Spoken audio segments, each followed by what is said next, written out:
In terms of aid from Taiwan, the first shipment landed in the Dominican Republic on Wednesday, Taiwan time, and should arrive in Port-au-Prince today. The supplies include 10 tons of food and reusable eating utensils. Meanwhile, volunteers in the United States are preparing 12,000 blankets and 10,000 strong plastic sheets, which will also be flown from Miami to the Dominican Republic before being transported to Haiti. The plan is to distribute the aid on February 8th. On the ground in Haiti, the second Haiti Relief team has been busy looking for a suitable distribution site. In Port-au-Prince, volunteers visited the Institute of Human and Community Development and other local volunteer organizations to assess their needs and discuss further cooperation. A Haiti volunteer points at a huge crack in a road in Port-au-Prince, evidence of the tremor that shattered life in Haiti. One side of the street was spared, the other destroyed. With each step, the volunteers are more humbled by the power of nature.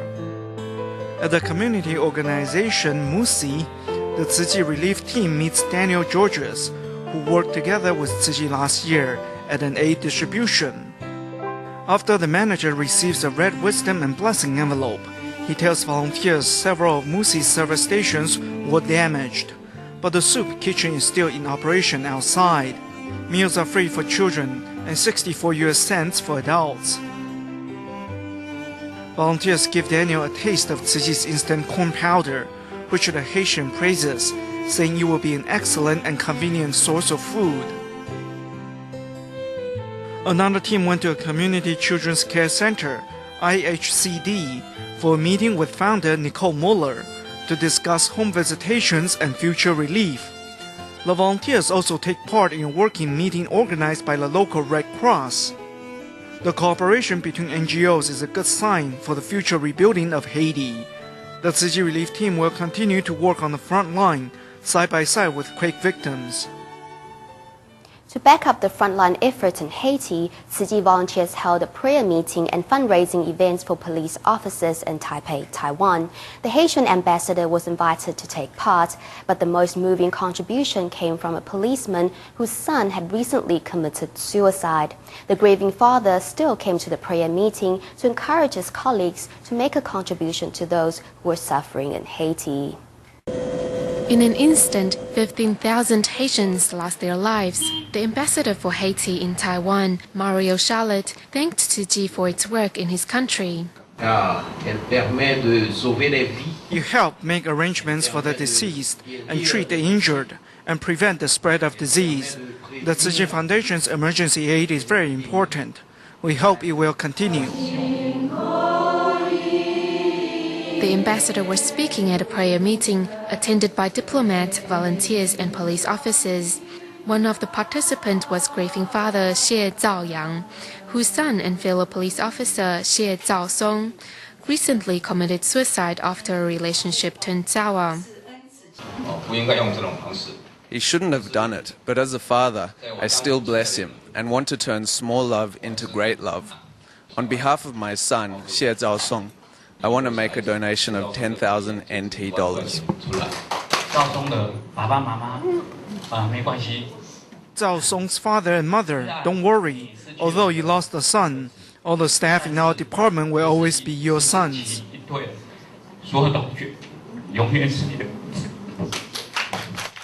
The pain of losing a son is hard to bear, but Xie Zhaoyang is turning his grief into relief for the suffering Haitians.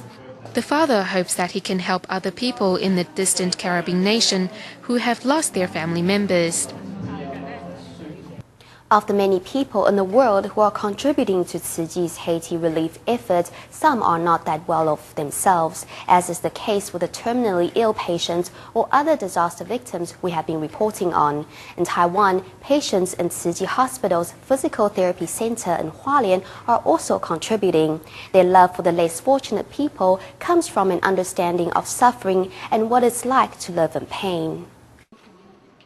This elderly man is crying because he feels for those in Haiti. A Yilan resident, Mr. Huang is in Hualien Tzu Hospital's Physical Therapy Center to relearn how to walk again after being injured in a bad fall. He can well imagine the hardship Haitians are living through and knows whatever aid arrives must be backed up by hard work to deliver it. For those here in Taiwan, we should contribute and wish Haitians good health and happiness. Another patient tremblingly hands over his bamboo coin bank to Tzu Chi volunteers. Though Mr. Ling is only in the late prime of his life, he has already suffered a stroke that impaired his speech and motor functions. However, he remains optimistic and compassionate and is determined to help those less fortunate. I got the coin bank from another volunteer. My son donates to it from time to time. He is saddened by Haiti's disaster.